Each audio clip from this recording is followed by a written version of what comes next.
what's happening today, a celebration as we take a live look in Philadelphia, Pennsylvania, as America celebrates the 247th birthday of the United States Marine Corps. Yeah, that's right. Recruitment for the legendary Fighting Force started on this day in 1775 at the Tun Tavern in Philadelphia, where you're looking, where the first two battalions of Marines were formed.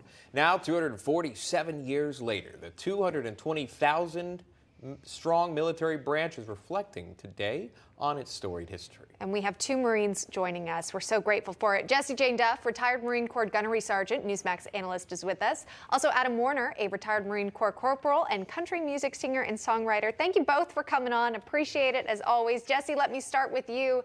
Tell me about what you're thinking about today as you reflect on your service and the Marine Corps' birthday. Well, first of all, to all Marines past and present, once a Marine, always a Marine, and Semper Fi. It's a glorious day. We have 30,000 Marines that are either forward deployed or stationed throughout the world, outside of the parameters of the United States. We also have hundreds that are based at U.S. embassies.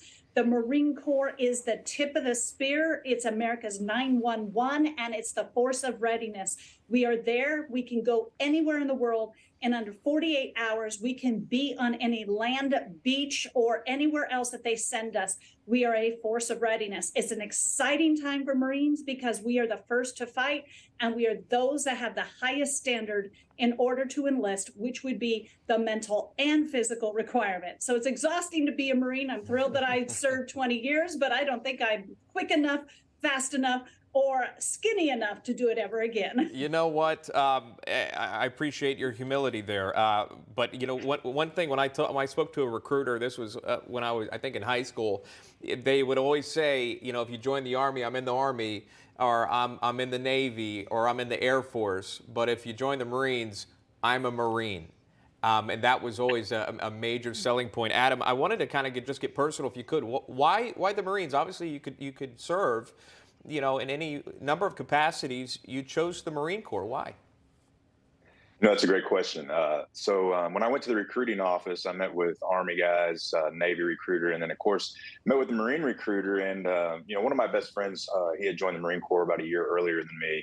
And when I went to talk to that Marine recruiter, he kind of looked at me and he said, "Son, I don't know if you're ready to be a Marine." So that was kind of I was like, okay, well, I'm going to have to prove you wrong. So that was kind of one of the things that wanted me to go that direction. He said, "We're hard. Nothing's earned, or nothing's given, it's always earned." He goes, "I don't know if you're ready for that." So I was up for the challenge. You know what, that reminds me kind of the personality of my friend who serves as a Marine. You know, he kind of shares a bit of the training that he goes through, and I'm just shocked to hear all the physical challenges that go into actually training to be a Marine. Jessie Jane, when you think about recruitment and reaching out to future Marines and the next generation of service members, you know, what is your message to these folks who might consider joining?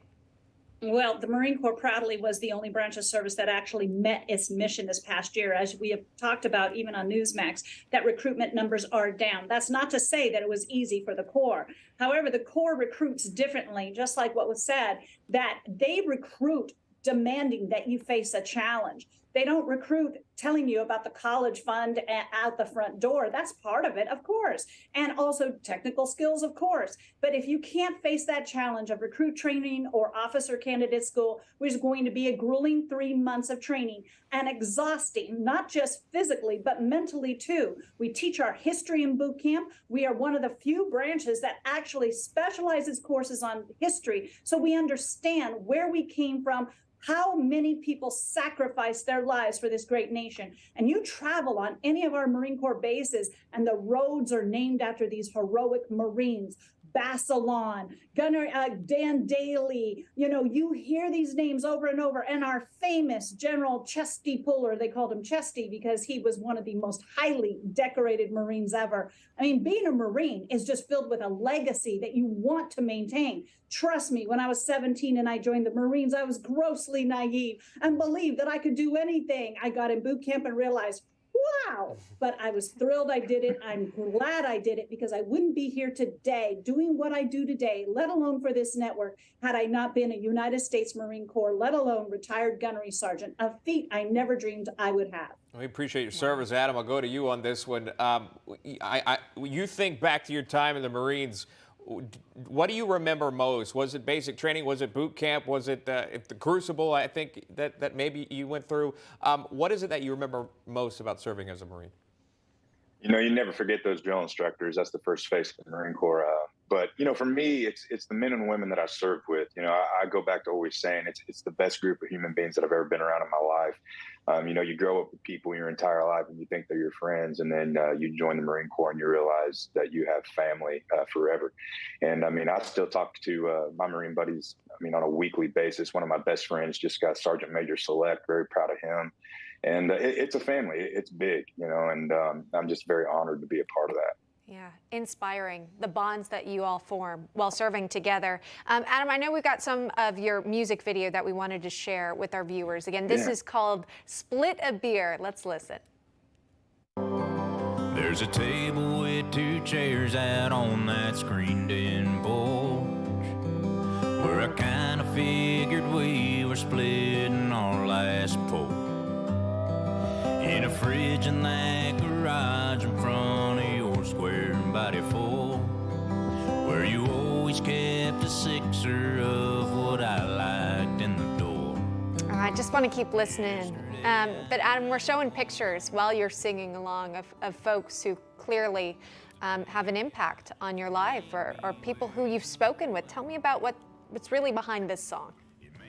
Yeah, so when we wrote this song, you know, I wrote this song in memory of my grandfather.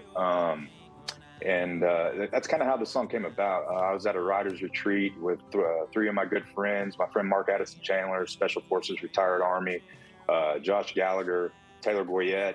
And I was telling the story of my grandfather and I's last moments. And long story short, you know, I was telling them this is the last place we split a beer. And they looked at each other and just said, well, we got to write that. So we wanted to write it in a way. I mean, the unfortunate part of life is we all lose people. And I just wanted to pay honor, you know, to their memory, not just my grandfathers, but anybody that's ever gone through that. It's wonderful that you've done so. It's a wonderful song. It's called Split a Beer. It's out there if you want to give it a listen or two. It's amazing to talk to both of you. Thank you so much for serving our country, Jessie Jane Duff, Adam Warner, and a big happy birthday, 247th birthday to the United States. Thank you, motivators, and have a great day. Thank you.